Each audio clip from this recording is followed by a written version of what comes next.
You've probably seen it in the health food aisle, right? Maybe you've even sprinkled it on your yogurt. Flaxseed. It's that tiny, nutrient-packed seed, and we usually hear about it for its fiber and healthy fats. But today, we're going way beyond the basics. What if this common, everyday food could actually play a role in cancer survival? That's the huge question we're digging into today. It sounds almost too simple to be true, but we're going to follow the evidence and see where it leads. So, what's the verdict? Well, a growing pile of research is pointing to a yes. But, and this is a big but, it comes with some really important conditions. For very specific groups of patients, the science is suggesting that flaxseed could be a seriously powerful dietary ally. So, let's break down exactly what that science says. Okay, so before we get to the really jaw-dropping numbers, we have to cover the basics. To understand why this might work, we first have to understand how it works inside the body. Now, here's something you really need to know. The form matters a lot. We're not talking about eating the whole seeds, because those can just pass right through you. The research is all focused on crushed or milled flaxseed. Why? Because grinding it up is what actually unlocks its power, and critically, allows our bodies to absorb all the good stuff. And that little detail leads us right to the star of our show, these special compounds that have scientists so excited. It's time to talk about something called lignans. So what in the world are lignans? Well, they're these amazing plant-based compounds, and flaxseed just happens to be one of the most concentrated sources on the entire planet.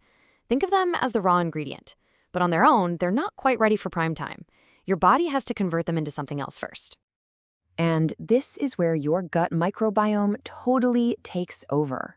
It's like this incredible little factory inside you. When you eat crushed flaxseed, the lignans are released, and then your gut bacteria, the factory workers, get to work, breaking them down and transforming them. And a crucial final product that rolls off the assembly line is a compound called enterolone. And this is the absolute key to the whole thing. See, scientists don't just measure how much flaxseed someone eats. They go a step further. They often measure the level of enterolactone in the blood. This gives them a direct reading of how much of that potent final product is actually active in the body. And it's this level that has been directly linked to the incredible survival stats we're about to see. All right, let's get to the good stuff, the actual evidence. And we're not talking about small studies here. We're looking at huge meta-analyses, which pool the data from lots of different studies to get a much bigger, more reliable picture. And here's what they found. For patients already diagnosed with breast cancer, those with the highest levels of that key compound, enterolactone, had a 28% lower risk of dying from the disease. And get this, they had a 31% lower risk of dying from any cause. I mean, those aren't small numbers. That's a really significant drop. But it gets even more specific. When the scientists drilled down and looked just at postmenopausal women, the difference was just staggering. The women with the highest intake of lignans saw their risk of breast cancer mortality plummet by 71% compared to those with the lowest intake. A number that big makes you stop and ask, okay, what is really going on here? And that leads us to maybe the most important question of all. Does this benefit apply to everyone? And the research is pretty clear on this. The answer is no. This effect seems to be highly, highly targeted. And here is the crucial distinction. Just look at this, it's night and day. When researchers sorted patients by their specific tumor type, the difference was dramatic. For patients with ER-positive tumors, cancers that are fueled by estrogen, the benefit was pretty small. But for those with ER-negative tumors, the ones not fueled by estrogen, the reduction in mortality risk was a massive 73%. This distinction is everything. So let's just recap who we're talking about, the people who seem to get the biggest boost.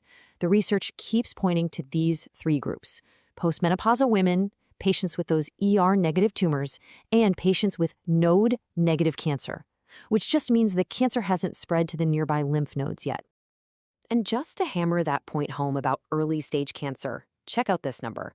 For patients whose cancer had not yet spread to their lymph nodes, having high enterolactone levels was linked to a 59% drop in dying from any cause.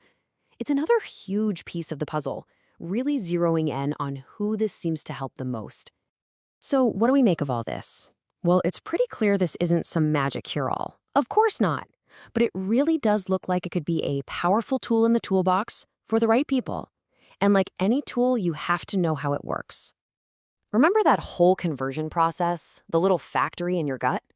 Well, that whole operation depends on having the right workers, the right bacteria to do the job. It's a great reminder that this isn't about one magic food. It's about how that food interacts with your entire body, especially your microbiome. And look, we have to be super clear about this next part because it's the most important thing you'll hear today. None of this is medical advice. The goal here is to share the research, to arm you with information so that you can have a smarter, more engaged conversation with your own doctor. That's it. You know, what we're seeing with flaxseed is really just one piece of a much bigger puzzle that's coming together. It leaves us with this huge question for the future. As we keep learning about these intricate connections between our diet, our bodies, and disease, what role will personalized nutrition play? How will it become a standard part of cancer care? It's a space we are definitely going to be watching.